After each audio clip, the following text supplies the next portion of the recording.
সংসদ নির্বাচনে হেরে যাওয়ার ভয়ে কেউ অন্ধকার গলিতে হাঁটতে পারে এমন শঙ্কা প্রকাশ করে জামায়াতে ইসলামীর আমির ডাক্তার শফিকুর রহমান বলেন, জুলাই অভ্যুত্থানের চেতনা উপলব্ধি না করে কেউ ব্যালটে হাত দিলে আগুন জ্বলবে।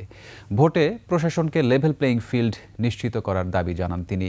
দেশের নতুন পেশা হিসেবে চাঁদাবাজি হচ্ছে এমন অভিযোগ করে আমিরে জামায়াত বলেন, ক্ষমতায় গেলে সব ধরনের সন্ত্রাস, চাঁদাবাজি, দুর্নীতিকে লাল কার্ড দেখাবে জামায়াত। রোববার যাত্রাবাড়ির কাজলায় ঢাকা ৪ ও ৫ আসনের জামায়াতের নির্বাচনী জনসভায় যোগ দেন তিনি।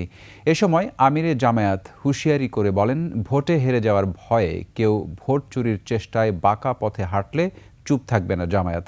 নারীদের নিরাপত্তা নিশ্চিত করতে কর্মক্ষেত্র, ঘর, বাইরে সব ধরনের ব্যবস্থা করার কথা উল্লেখ করে ডক্টর শফিকুর রহমান বলেন, রাজধানী সহ বড় শহরগুলোতে অফিস আওয়ারে ইভিনিং বাস দেবে জামায়াত।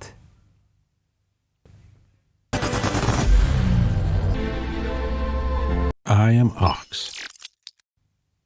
আপনারা কেউ চাঁদাবাজের ভাই হইতে রাজি আছেন? পিতা হতে রাজি আছেন?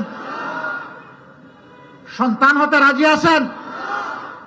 মায়েরা, বোনেরা এখানে আছেন, কেউ চাঁদাবাজের স্ত্রী হতে রাজি আছেন? মা হতে রাজি আছেন? বোন হতে রাজি আছেন? নাই।